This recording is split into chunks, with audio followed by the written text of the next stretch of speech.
All right, Peter Brusso back for 101 Small Business Mastermind, and we have our cadre with us and a guest, Michael Suter, which we'll say hi to in a minute.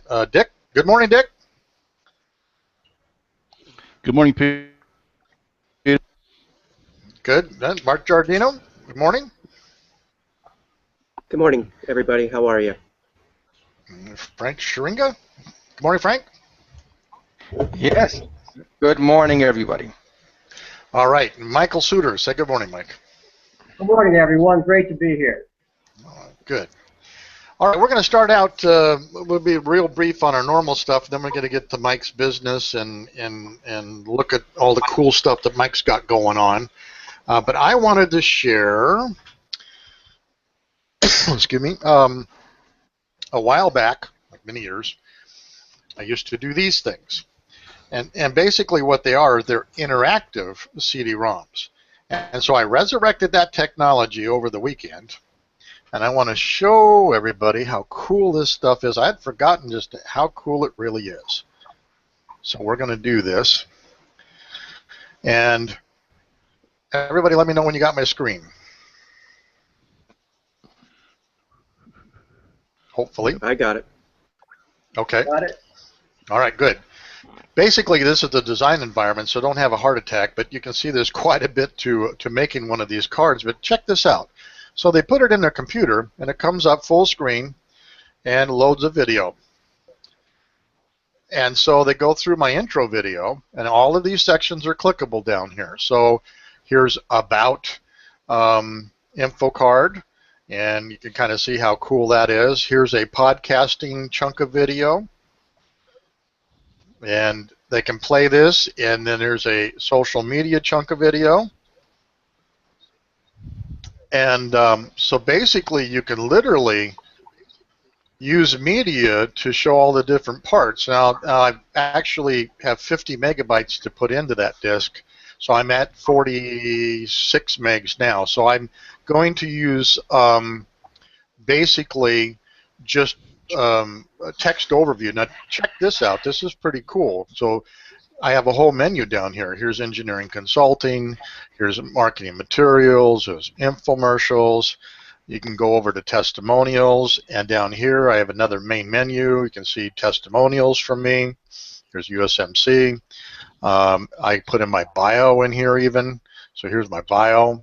And contact information, and all these are clickable sections. They'll take you right out to they'll email me, take you right out to InfoCard itself, out to our 101 Marketing Podcast, 101 Small Business Mastermind, which we're on now, or back to the intro. And so this is a really slick way of presenting your material to people. And so and it all fits on something like that costs you about 50 to 75 cents a piece to do. And it has everything you could ever want a client to look at. Video's important. So that was my pitch. I just love the darn thing. I can't wait to get mine done. And then I'm going to do one for Dick. Yep. So, and we're going to experience what that's all about. So that's my put for the day. Any questions on that? Yeah, a couple. Again, I always have a comment. I like it because it's different. It's not another one of those business cards. Put it in that Rolodex, which I never look at, and ignore it. You can't ignore it. Right. You don't know what's on there, and you've got to pop it in. Now you may not like what's on there, but at least you had the opportunity, Peter, to tell your story. And all we want is an opportunity to tell our story. You know, it's so funny. And you are getting. I'm sorry, what? No, it's so funny because, you know, in the past, and it comes in a little case here. It's kind of dirty, but it comes in a little plastic case, so it all puts together. In the past, at the City Club at Bunker Hill, where I was doing most of my marketing, so it comes like this, okay? People pass out their business cards, and then I would wait, and I'd pass out mine, and everybody go, oh, my God, look at this thing. Isn't this cool? Well, on the outside, it works like a business card because it has all your contact info. But because it has a perceived value, they'll never throw this away. It might hang around your computer for a while, and that's worth the price of admission as well. You know, to be hanging out there, and you don't tell them what's on it, they got to look. And that curiosity factor, I'm telling you, they're going to open that thing up, they're going to take a look at it, and they're going to be wowed. Now that's how I used to make my living, is just do those CD-ROMs. But you want to, when you think about networking again, like Dick does a lot of networking stuff, what is the purpose of a business card? The business card is to get somebody to say, wow, and remember you. Is there any doubt they're going to remember me? And it's just kind of a shame because everybody else gets pushed into the background when you bring that darn thing out. And if nothing else, it makes a good drink coaster. Set your drink on it. You know? Okay. Anyway. All right. Well, Frank. Oh, I I'm want sorry. to make a quick comment on your product, though, Peter. Yep. It's like you don't want to throw it away because you think you're, you know, you want to conserve and you want to. What I'm trying to say is recycle.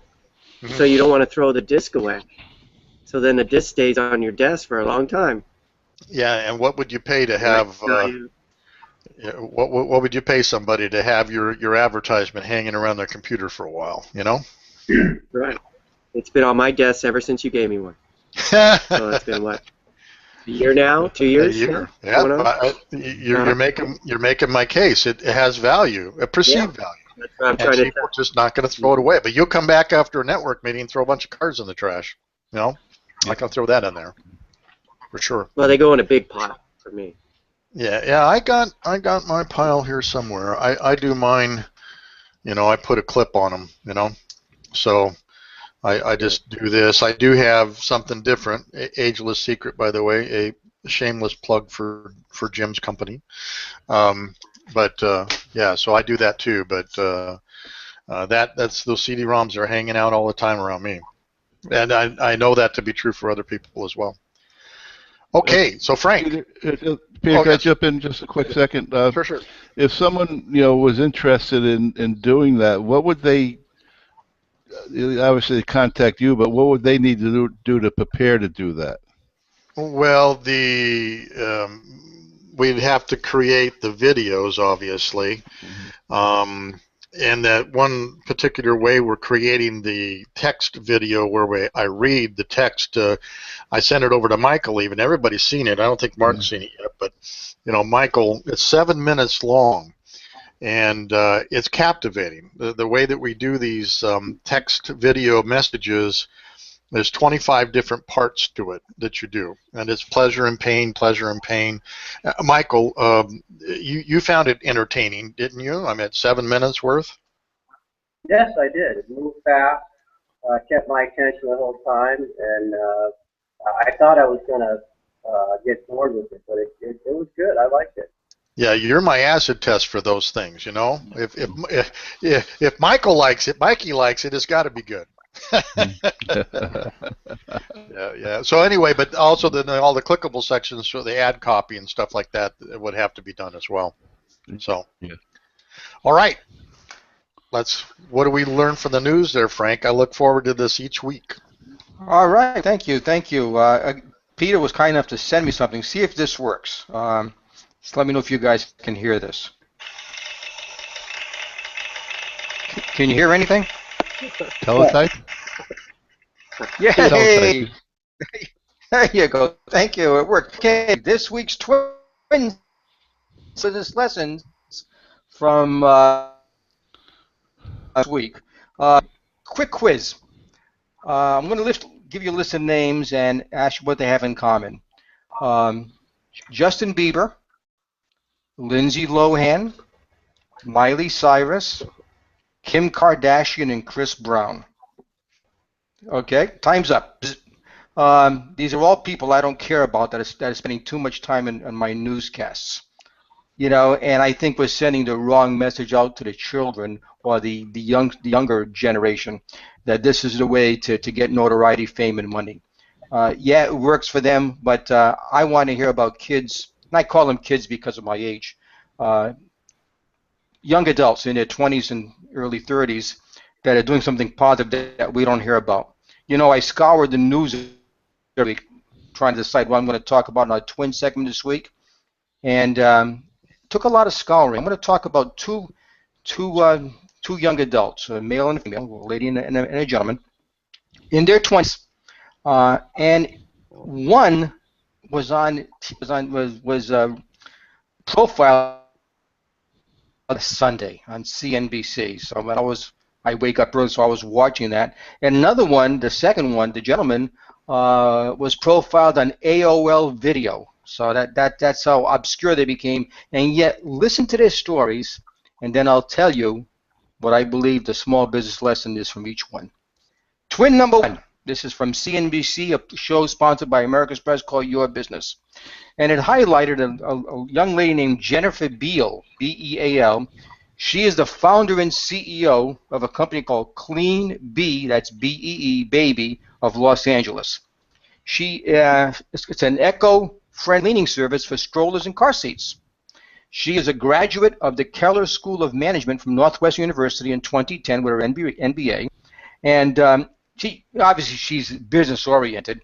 And as a sister, an aunt, and a daughter, and a friend, she saw moms struggling to keep their baby seats, car seats, and strollers clean and safe for their kids. So she says, I see a business opportunity here. So she came up with a service to clean car seats and strollers, any place you put your child, which makes sense.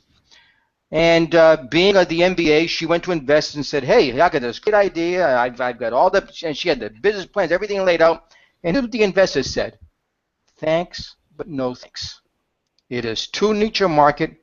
And in all honesty, Jennifer, it's not sexy like that high-tech stuff we'd like to invest in. She said, well, I don't know what she said.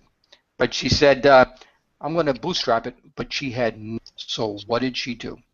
A great idea, brilliant young lady, very, very, very, in fact, she's a very stunning young lady. She went, and by the way, as I said, based in Los Angeles, she went to local baby boutique stores, and we have those out here in the LA area.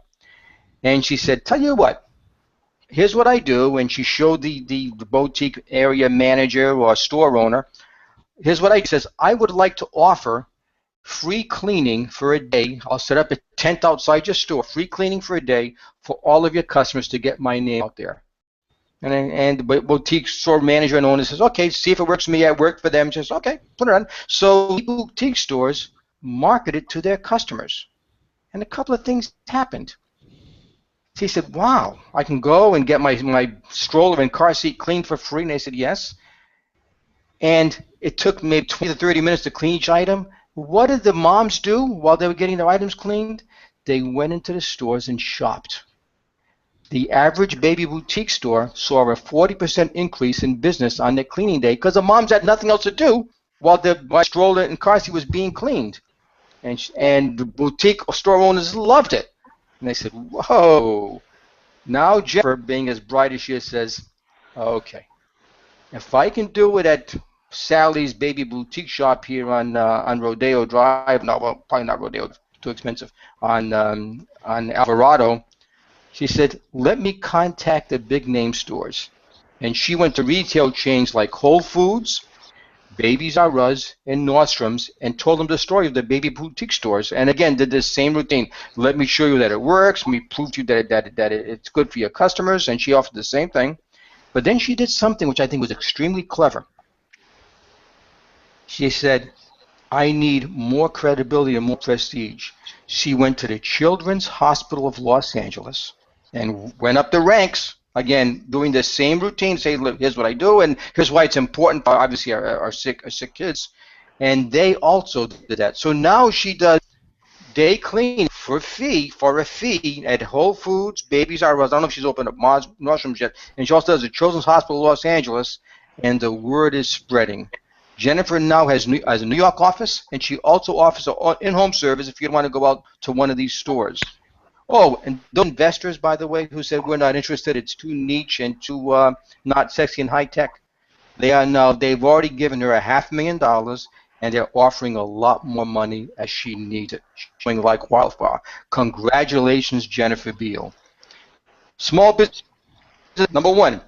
If you believe in what you're doing, do not get discouraged. Either find a way or make a way like Jennifer did. Now, we all struggle as small business owners to gain credibility and prestige. If you need it, who can you partner with and borrow their credibility and prestige?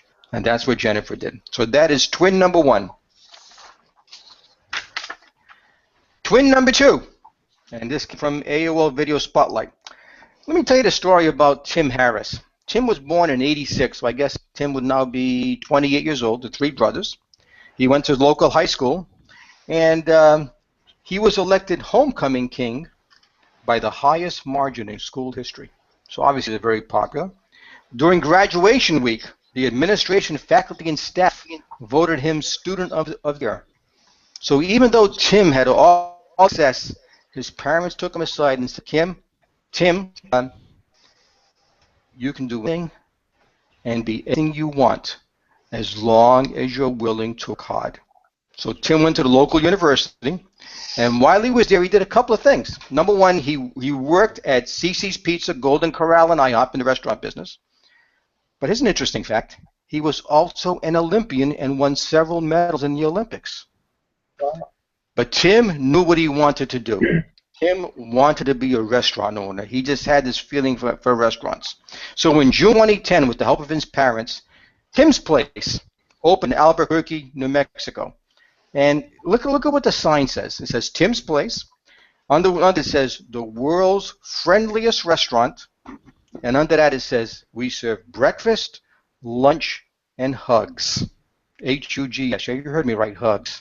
And as you can imagine, with Tim's reputation, Tim is a star of the restaurant. Tim greets all of his customers, and people wait in line to get their hug from Tim. Hugs are on them, and they're free of charge. And as one regular customer said, you know what, I come here every Friday for a meal and get my weekly hug from Tim. I can't imagine not doing that. He's not alone. Very often people line up waiting for they get their hug from Tim. Very successful. I forgot to mention two things. Tim has won more Olympic gold medals than Michael Phelps. Tim is a special Olympian. Tim was born with Down syndrome. Now, I don't know about you, but if I am ever in Albuquerque, I guarantee that I will have at least one meal at Tim's Place, and I will order and wait in line for my hug from Tim. Small business lessons from Tim's Place.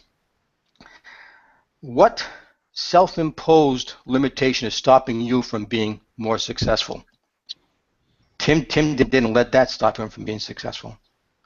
Now I said, okay, well, what about the food? The Yelp, I looked at the Yelp review, stated that the food at Tim's Place is good, but the story about Tim and Tim's Place is what makes it special.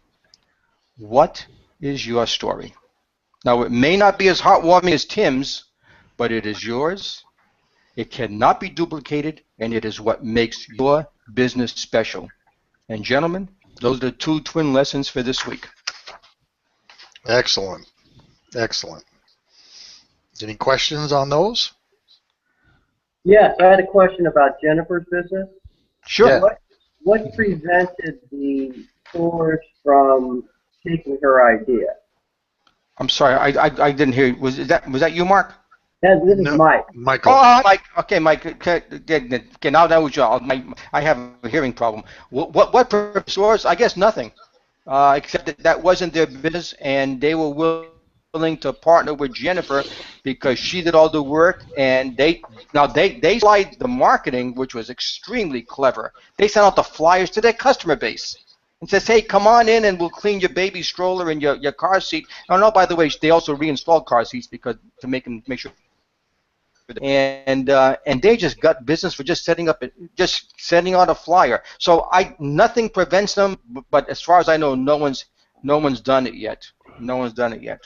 But I think that this girl is awesome. This young lady is awesome in her 20s. A lot of times, jumping out and being the first in the industry, you're now the industrial leader, and it's your name.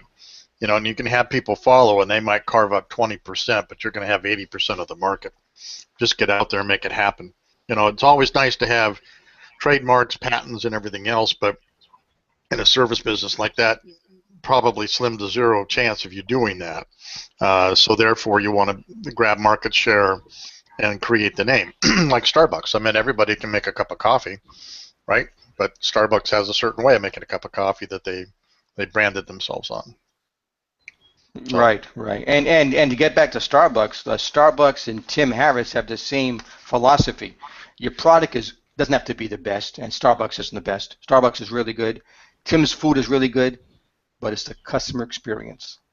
Starbucks sells a customer experience, and Tim obviously sells that awesome story about him. But by the way, just a quick little sidelight. Tim now lives by himself. And Tim hired a manager to run a restaurant because Tim can't do the account because he's just not qualified to do that.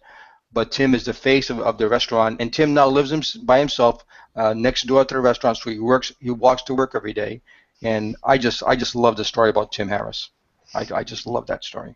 Yeah, I think it comes down to customer service, and so many people have forgotten what good customer service is all about. Like my pitch that you guys listened to this week was, I watch these web people, and they're really hostile with the customers. Now, Michael's a customer of mine. Mike, have you ever seen anybody bend over backwards like I do to make stuff happen for you? No, and I look forward to talking to you every time. We always come up with something new. Your ideas are fresh, and you're friendly, and you always go the extra yard to help me. You could have gone to any web guy, but you wouldn't have got. I mean, we spent like 10 hours one day just getting your business card on Vistaprint for you. Didn't pay me for that. It was just something I had to do for you, So it's customer service, I think, and that Frank that comes through in spades. You motivate me to help other people because you freely give to me, Peter. Well, thank you. We all got to get paid. Let me ask we got to pay our bills.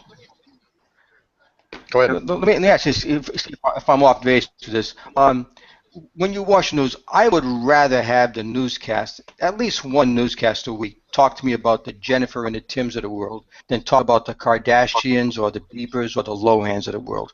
Am I wrong? I mean, I find this much more valuable than the crap. You do, and I don't know if you guys have been following what Facebook did. They're taking a huge hit because they took 500,000 people, split them up, sent negative, ugly news feeds to half of them, and then positive stories like what you're bringing out, Frank, to the other half, and then asked them basically, did this affect their attitude?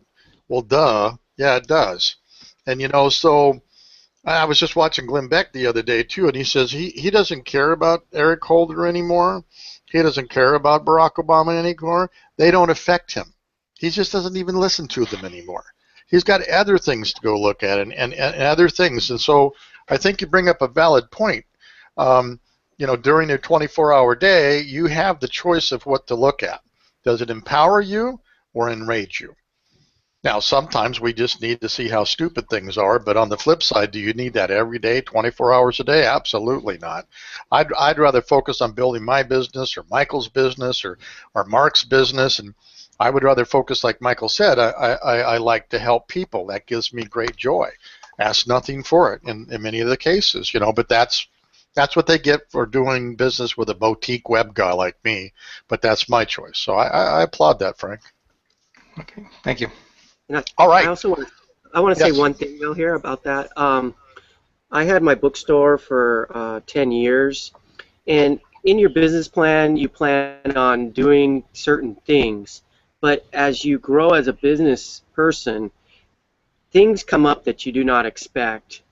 And for example, in my business, people came up to me and wanted me to do their prison service for them. Meaning for me to ship things to people that are in prison or in jails. And that is something I never thought about or even knew about. Good point. And again, it wasn't merchandise that I carried in my store.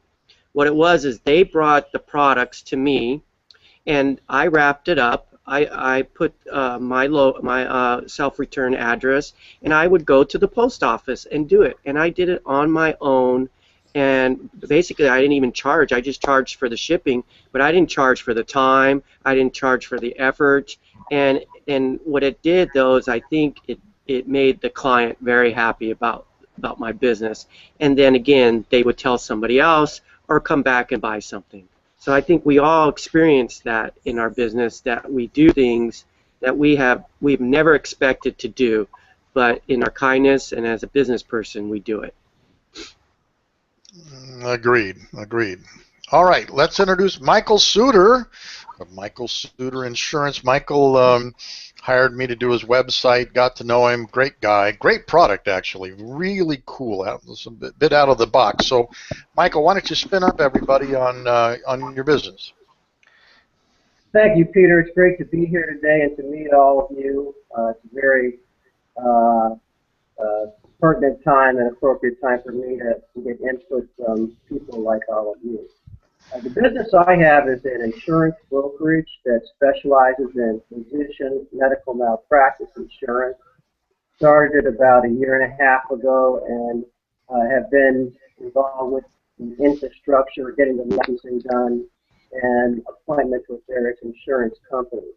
The strategy to be successful is lower cost malpractice insurance with equal coverage. And the target doctors are doctors who are claims free because they can be more easily underwritten and are eligible for larger credits from insurance companies. The reason that the business, I believe, can be successful is that the evidence shows that rates in our state are excessive based on the loss ratios that are reported to the California Department of Insurance. I've got 5 to 6 insurance companies that have agreed to allow me to place business with them, which is somewhat unusual for a person with a business of my size, but they've done that because I have 34 years of experience in the business. There are also other indicators out there showing that 80% of the claims against doctors are dismissed. So a lot of what you've seen in the media has shown that there's a malpractice crisis, but in reality, the prices are somewhat overpriced, so there's a margin in there for a business like mine to help physicians out. The type of doctors that I'm looking at are specialists. They pay the highest premiums in solo practice, specialty groups, and also groups of doctors that band together to purchase to get the healthcare payers through business entities and hospital medical staffs. The credentials I have to be in this business, I've been in it for 34 years. I'm licensed by the Department of Insurance, worked for several of the leading corporate insurance brokers in Los Angeles for most of my career, and now out in the desert in the Coachella Valley. I'm focused out here because a lot of the doctors out here are off the radar and not being tended to by a lot of the brokers and the carriers. Right now, what's been going on in the business is that I've been mostly using the mail and cold calls to physician offices. It's been difficult. Right now, the malpractice insurance isn't on the radar of most doctors. Many of them are concerned about Obamacare and some of the acquisitions that's going on in their business. A lot of doctors are going to work for health plans and hospitals where they don't have to buy their own insurance. They're also not aware of some of the information I provided earlier, that their malpractice insurance is overpriced by as much as 20%. That's kind of a wrap-up of where I'm at. I'm interested in getting any feedback from all of you. Let me also say, too, that I've got a prospect list of about 600 physicians. 50 doctor clients would make my business successful. 25 would keep me in business. And that's really what I'm working off of right now. One deal could make the business in regards to going to a group of doctors of 50 or more where I could cut their rate and also provide equal coverage.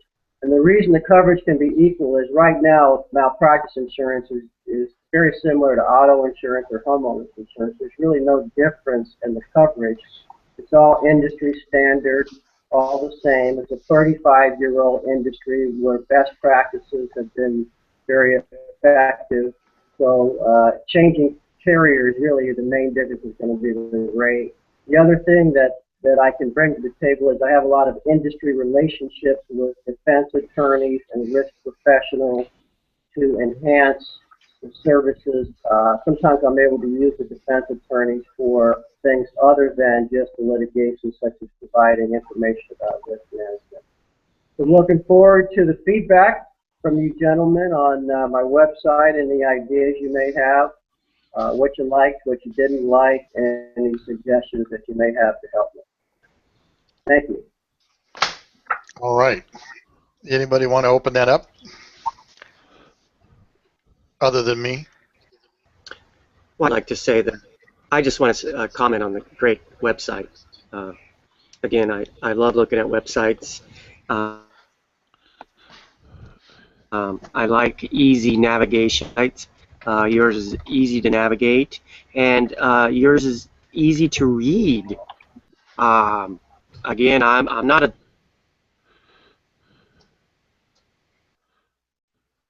doctor. Consider something. I'm able to read it and understand it, and so I want to comment on the navigation. I want to comment on the content, and I want to comment on the colors. It really looks great. Thank you. Michael did all the writing. On the website. Michael's phenomenal. I mean, he's the only client I've ever had that's able to write ad copy like that. Actually, that's not true. I have another one that can write ad copy, but that's very rare, and it's really pretty decent on top of that. I know that we need to get video up there, and Michael, what's your plan? Actually, I have a couple of questions. First off, do you have a list of the 50 groups, say 50 or 25 groups? In the area, are there 50 groups? Yes, they're not all in the Coachella Valley. There's some of them are spread out in other areas of Southern California. But yes, I have the contact information and the addresses, phone, fax, that type of information for the process. It sounds like to me that maybe one of the top pieces to do is to organize that hit list of 50 people to mail stuff out to. We talked about my sledgehammer routine.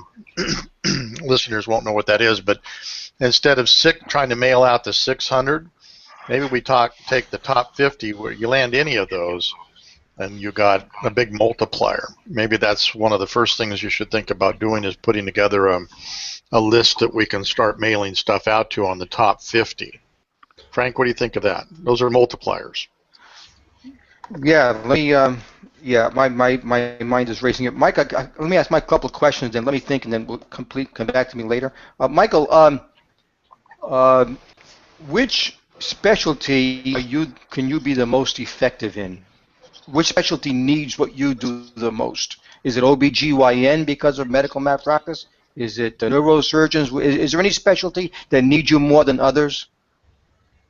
The ones you've mentioned, Frank, because the specialists, the doctors who do surgery and the OBGYNs pay the most money, so they can save the most, and those are the ones who are being overcharged or overpaying the most for their malpractice insurance. Okay. All right. Question number. Go ahead. I'm sorry. No. Okay. Question number 2. You meet an OBGYN at a networking event, or you meet him, I don't care where it is, Starbucks, and the OBG. What do you do? What do you say? Are you overpaying for your malpractice insurance? I'm sorry, I couldn't hear you. What? Well, I would probably say, did you know that the rates for malpractice insurance in California are excessive? You think you're overpaying for your malpractice insurance? Okay. And I bet you most of them do. Most doctors believe that there's a malpractice crisis, and they are happy just to have insurance. They're happy about the availability. And so doctors make excellent clients, by the way, because they are smart, so they can absorb information very quickly. And once I tell them that the carriers are making big profits, and the reason that's important is because the top carriers in malpractice insurance are owned by the physician policyholders.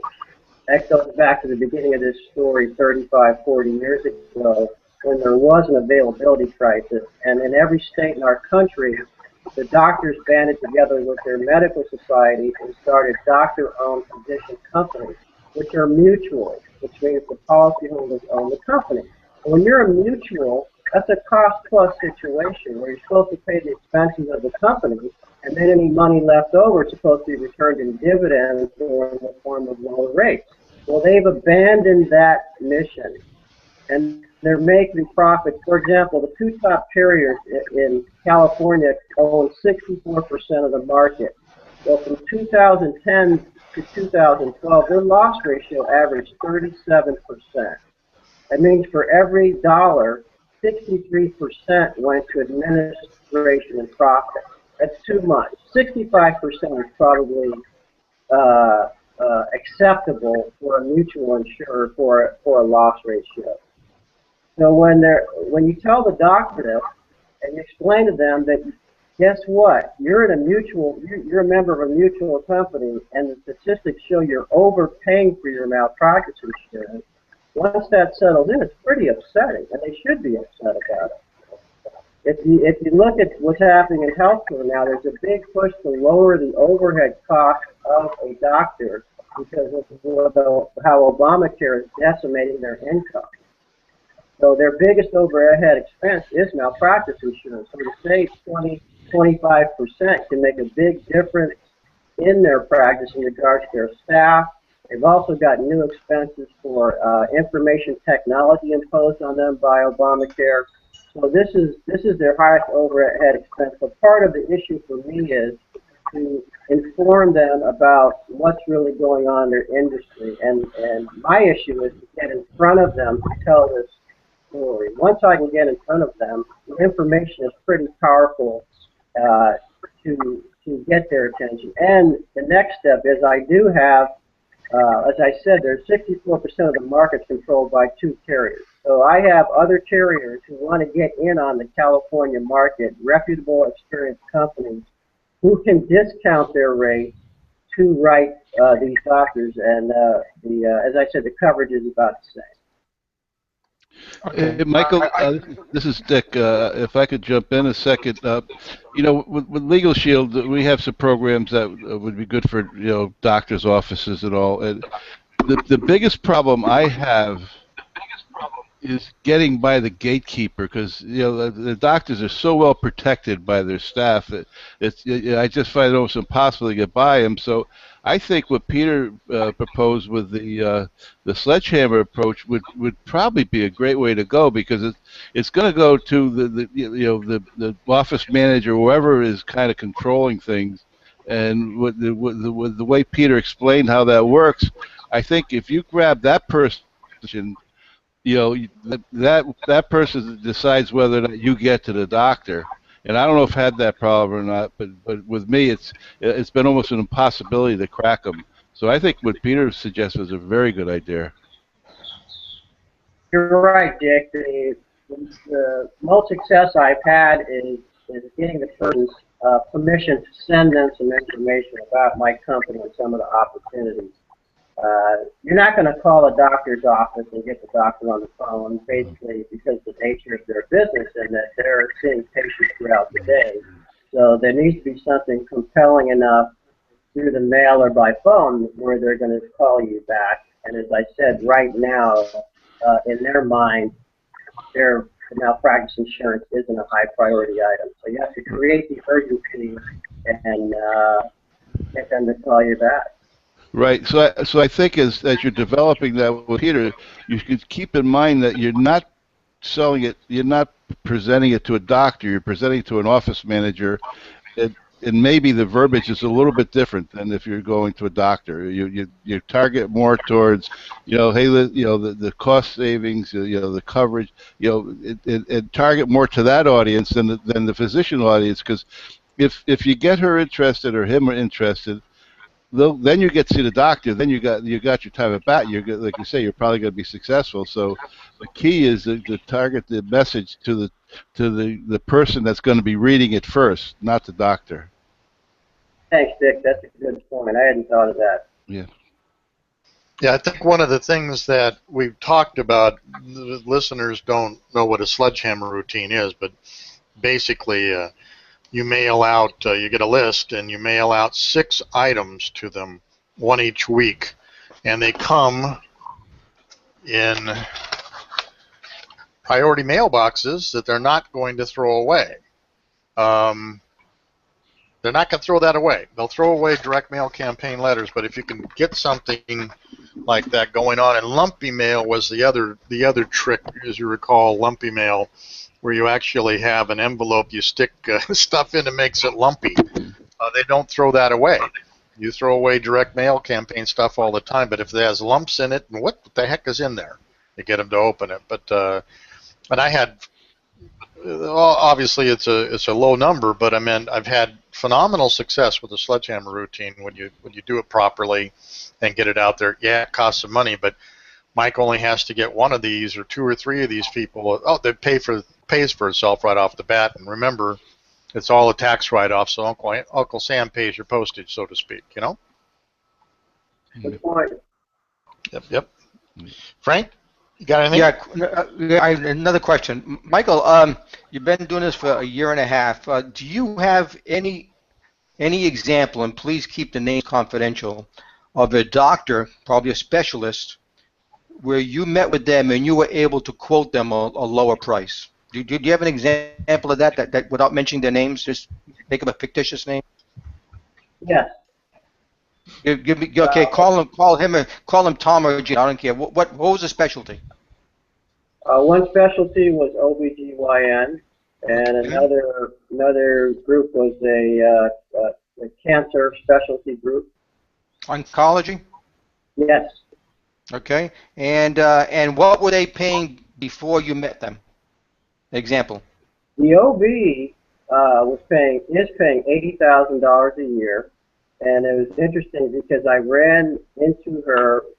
One of Peter's advice to me was to get some professional pictures taken.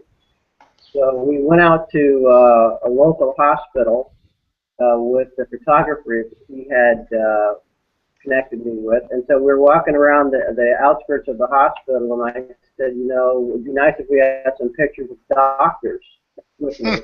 We went inside the hospital, which I found out later you're not supposed to do, and a doctor was walking down the hall, and I asked the doctor very politely if I could take a picture with her, and she said yes. Funny how people like their picture taken. And so we took the picture and we started talking, and I went into my spiel, and she was an OBGYN, and she said she's paying $80,000 a year. And I told her who I was before I had any business cards, so I couldn't give her one. But she was very interested in what we were in the discussion. Since then, I have called her office 3 times. Can't get her to call me back. Her husband is a business manager. He won't call me back. The potential savings for her is probably 20% at least, and it's been very frustrating. 20%. So $16,000. Yeah, That's a huge sum of money.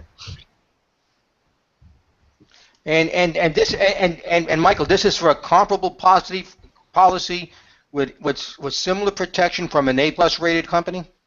yes, sir. Okay, so you could save a $16,000. Michael, that brings up a good point. That brings up a good point, Michael. What we ought to do is gem up a $16,000 bill. This is what I could give you every year, and send that to her. That's a good idea. Now, let me also let me qualify the pricing. That estimate savings is contingent upon her having a favorable claims experience. Of course, okay, but well, that's fair. Yeah. Yeah, of course. But I mean, if you think about a standard, reasonable client paying $80,000 a year for insurance only, that's what, double the national average of people make for a living, you know, and you can save them $16,000. Well, that's a semester or two at a nice university that can put their son or daughter through. I mean, that's the benefit. $16,000 would be a great European vacation. You could spend quite a bit of money on Hawaii. I mean, that's the benefit that Michael brings to the table that we need to bring across in spades to these people. This doctor justified my whole business plan. That's who I'm trying to help. Right. Okay. Well, the challenge is getting past this, like Dick pointed out, getting past the gatekeeper.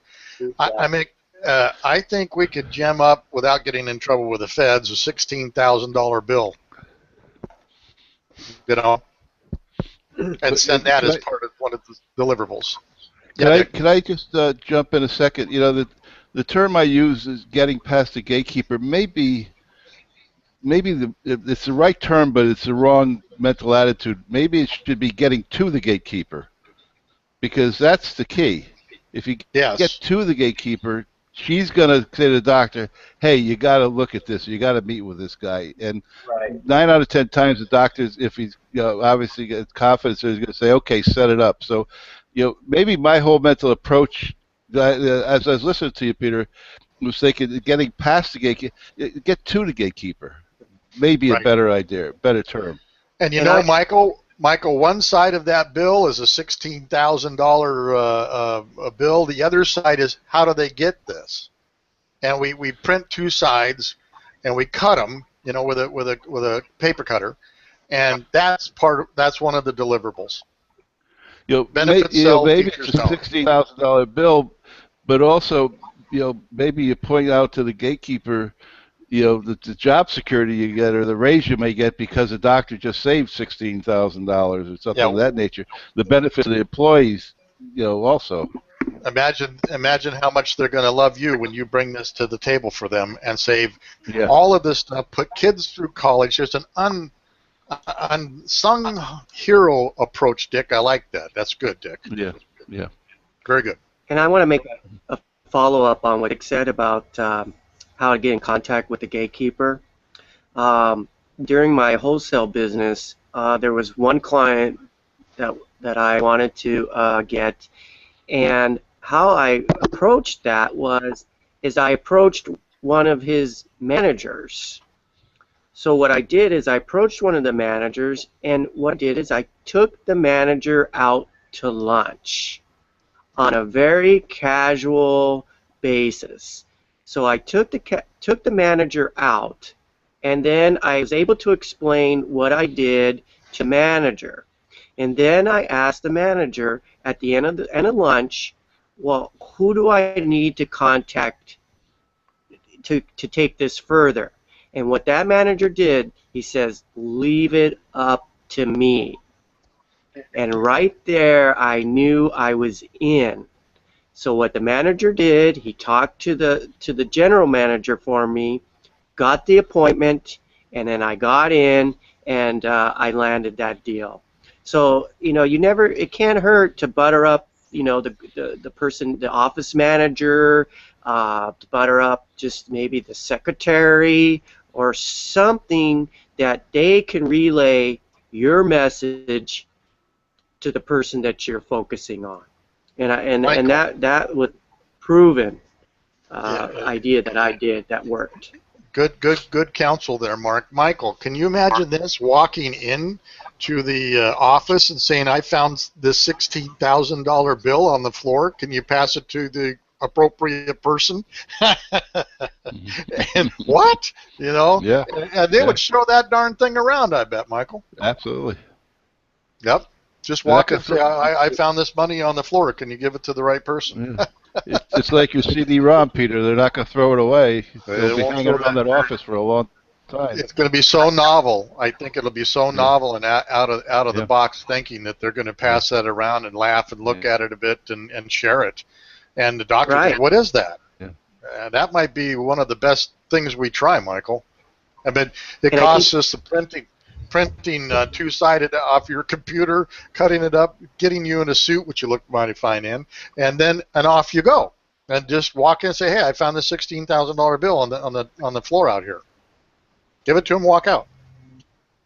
And what I think we're doing here is how we talk about our social media, that we want to do something in conversation that's common. So what Michael can do is make a conversation with anybody, and then once you have that conversation, then you can go from there. Yeah. Right, and you know, Whatever Michael, you don't even have to admit that it's from you. Bill, flowers. You don't even have to admit it's from you. You just found it.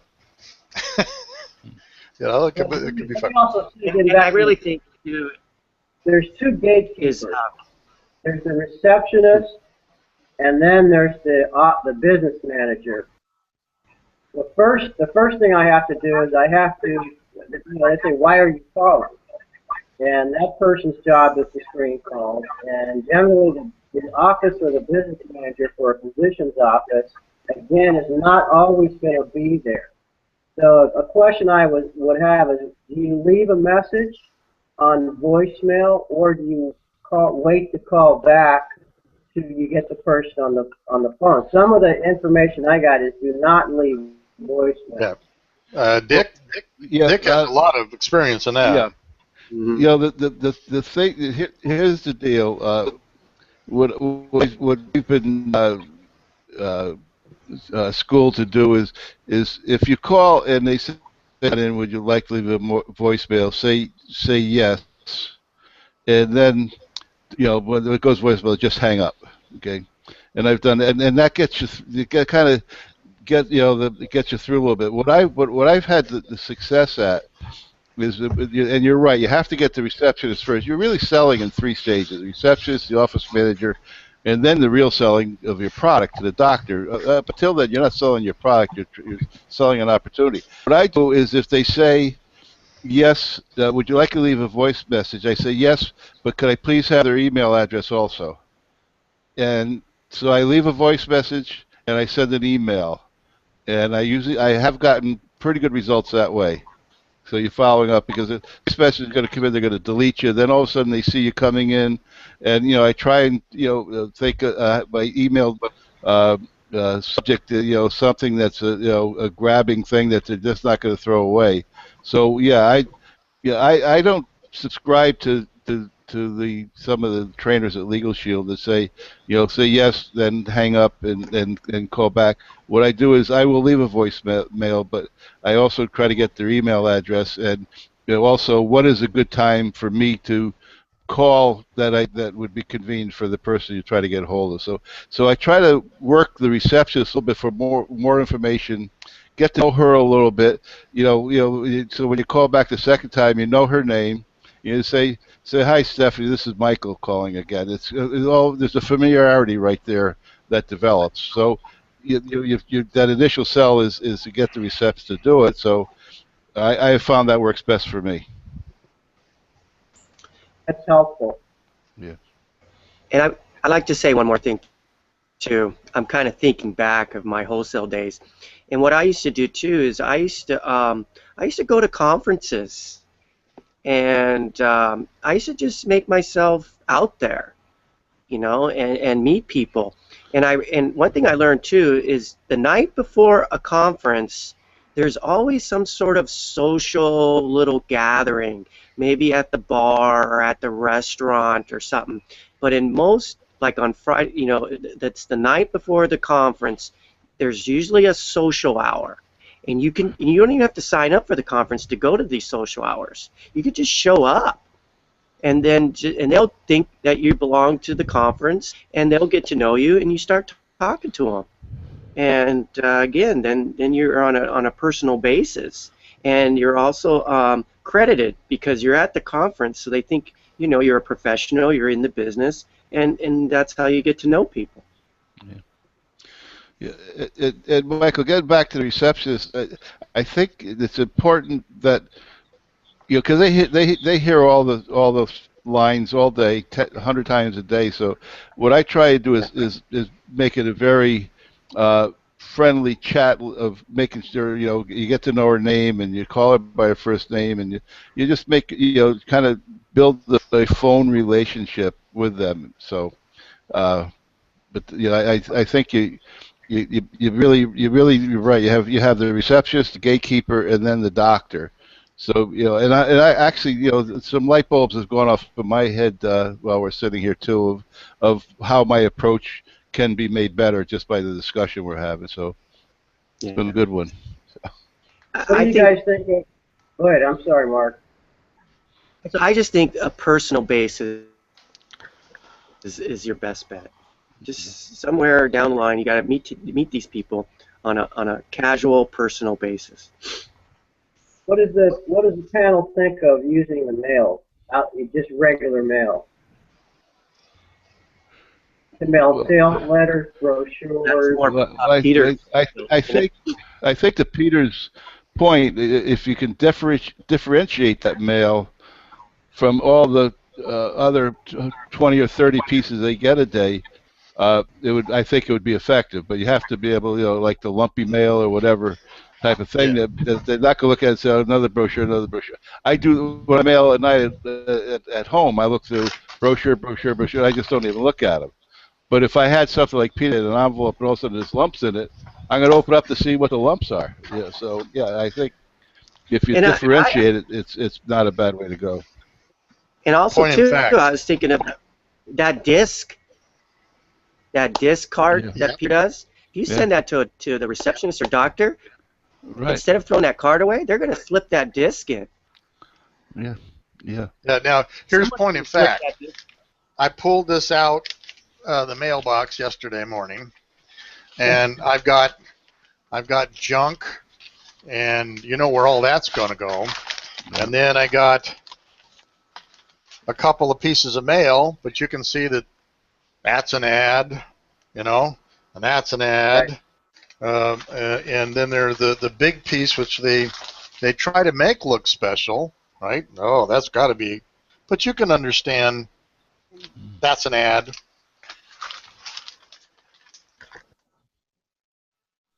So what I am saying,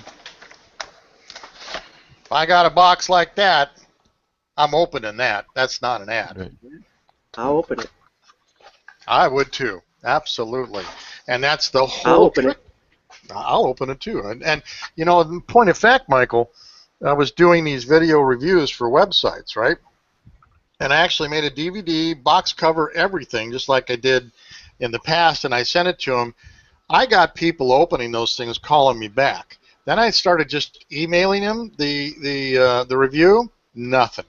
I'm telling you, there's some magic about sending. It's expensive, mind you, but it works like a charm. I actually had one guy call me from his video review DVD, and he was mad. And I said, what are you mad at? He says, I am so mad at my web people. They didn't bring any of this stuff up there. I pay them every month for something. They don't do anything for me like this. I can't believe that people would just take my money and not offer me stuff like this and help me out. I'm firing them. Hey, worked. I was a client. So there's something to be said about that. Yeah, and I think to Peter's point where earlier talked about maybe putting together a target group of 25 or 30 high value doctors and just focus. And if there's 100 here, pick the top 30 that you think are be worthwhile. And I don't know if you can do a check to see if they've had claims or not. So you can eliminate those people right away and go through a screening process, and then just just on a weekly basis, just send them something, do call or that type of thing.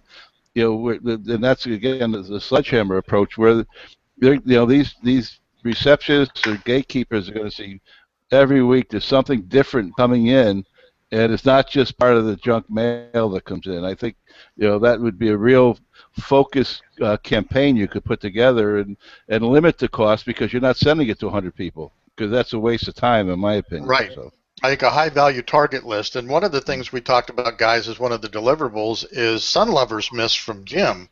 You know, that's we live in the desert. It's the summertime, so why don't we send out a $4.99 bottle of Sun Lovers Mist with our brochure? Yeah. You don't think they're going to throw that away? They're going to use that, Right. you know, and you're going to build that relationship like Mark was talking about. You know, Mark and I always talk about social media is a conversation, stupid. Everybody else tries to make it a marketing ploy, you know. It's a conversation, stupid, all right? Now use it as a conversation, but yeah, good stuff. Sun Lovers Mist, huh, Mark? Yeah, you know, Peter, if you send out the Sun Lovers Mist with a brochure, it could say, you know, the Sun Lovers Mist is a protection against skin cancer, and Michael's company is a protection with low cost or affordable insurance. So it's that type of a campaign. Yeah. Yeah, there might be some symbology there that we can drag across. Yeah. Now, Jim has to be very careful of the types of claims that he makes for that stuff, but Yeah. everybody that uses it swears by it. As a matter of fact, when they get a sunburn, they put this stuff on it and it makes it a tan within 24 hours. Now, how it works, I don't know, but that's what everybody tells me. Yeah. You know, but nonetheless, they're not going to throw that away. They're not going to throw that away. They're going to open that up and they're going to use it. And for a $4.99 product, and I think we can get it down to $4.25 or something like that if we buy in bulk. That's a no-brainer to give out with a brochure, you know, or a letter, sales letter, anything, you know. Or just attach it to the CD-ROM. Well, you need 6 items in the sledgehammer routine. We don't want to bank too many of those together, but maybe on the second or third pass out. Something like that, you know, the Sun Lovers Mist, to keep them involved and build that relationship, right, Mark? It's a conversation, stupid, so let's use the sledgehammer routine to develop a conversation like you were talking about, Dick, you know? Yeah. Peter had one more question for the panel. Based on what everyone has seen and heard, what do you think is the best thing about what you've heard about my company that you like, and what's the thing you don't like? Well, I'll jump in first. I think the thing I like is a couple things I like best. One is your experience and background and relationships in the business, which I think are invaluable. And I do believe if a lower cost insurance for these folks, malpractice insurance, is going to benefit obviously the physician and his office, but if like you say, it's the largest cost that they have, and I think if there's a way to reduce that, the trickle down effect I think it helps the patients also. It keeps it, if he's a good physician, he stays in business, he sees more patients, and also I think there's a trickle-down service to the patient also. Right. Before I forget this, Michael, another deliverable might be a pamphlet that we make on the what they can do with the savings. You could give them, on a basic. If you could save them 20 grand, for example, or 20%, you just tell them 20% is a usual number. They can make the connection. But if we had $20,000, what could you do with $20,000 extra in your pocket a year? That's put your kid through college, that's taking this vacation, that's buying a new car. I mean, we ought to have a list of those things with some elaboration about them, about the things that they could do as a benefit. I'm not answering the question, Michael, but I just didn't want to lose that as a possible deliverable because Dick got me thinking about that one. And I'll jump out. What I love is the fact that you can save people so much money that can have a major impact in their families' lives. That, I just think, is the hugest benefit, and lose nothing in coverage or protection. And you're almost like a Robin Hood, not necessarily stealing from the rich and giving to the poor, but you're not penalizing these doctors because they make good money. You're trying to put it back in their pocket, but yet keep the same level of protection there. That I do love. What I don't like, we have to get through a gatekeeper or two to get to the client. That's tough. Frank? Yeah. You're on the Let me edge tell you there. I what can just tell it. Oh yeah. Well, just wait. No, you got this. Is Michael. Whatever they've all said is good stuff. Yes. Okay. I just have a different drum in my head. What I like is that you've got a great story to tell. You've got a great story to tell. Yeah, he does. What I don't like is you don't have an opportunity to tell that story. And I'll tell you why you don't have an opportunity to tell that story, because you sound like everybody else. You've got to be different. Okay? If I and again I'll go if I were meeting an OBGYN or an oncologist someplace, maybe I met him or her through the receptionist or through the office manager. In this case, that OBGYN's husband. Okay?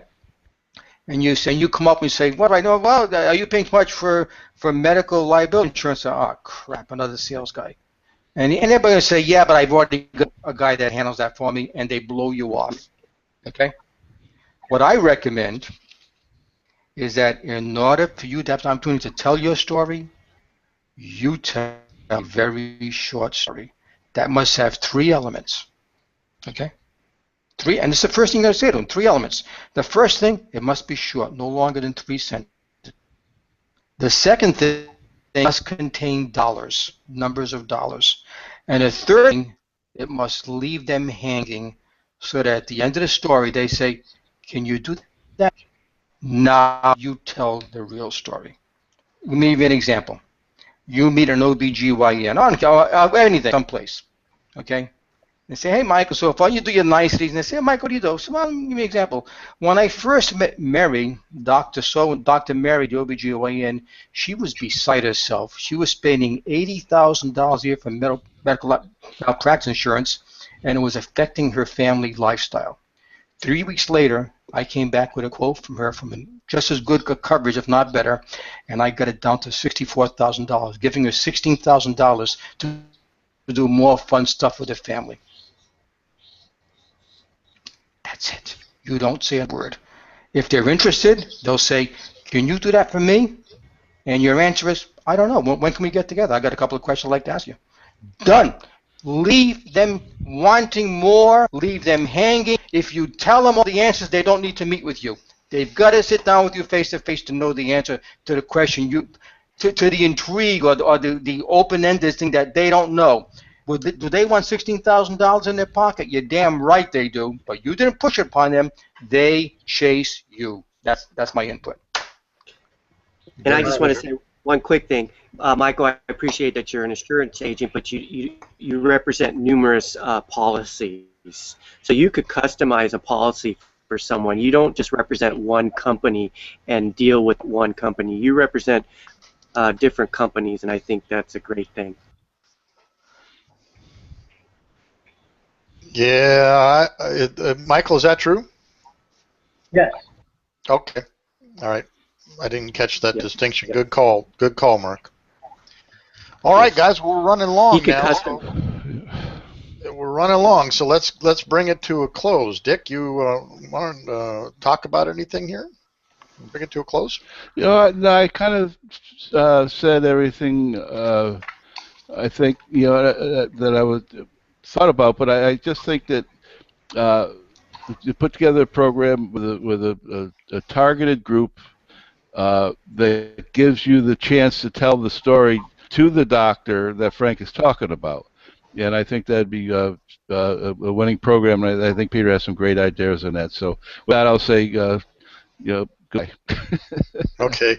Frank, close? Yeah, again, and it's my old mantra, Michael.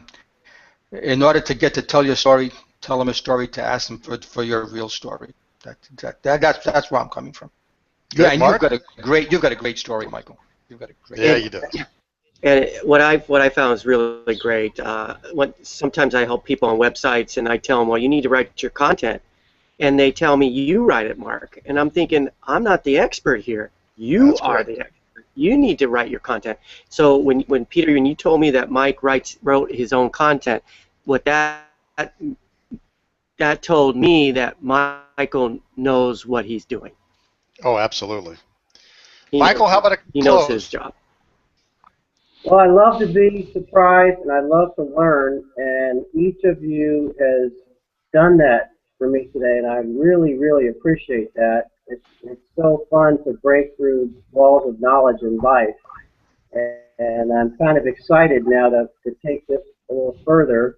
You guys have opened my mind up to some things I hadn't thought about, and the way you delivered your suggestions was just right, and I really enjoyed the whole time spending with you guys today. It was very productive, and thank you very much. Well, thank you for being on board, and this episode is going to be, you want $16,000? Question mark. Last week was chipped beef. This week is $16,000. I like it. All right, guys. Well, hey, thanks for coming on, Michael. And gosh almighty, you've been a great. This is what the masterminds do the best. We don't always know what we're going to do until we get there, but we all get thinking and get our creative juices running and whatnot. So we hope for the best, and maybe we'll have you back on the show here in a month or two or three and see how you're doing. All right? Sounds great. Okay. So say goodnight, Dick. Good night, Dick. All right, guys. We'll talk to you later. Hang on while I stop the broadcast, and hang on.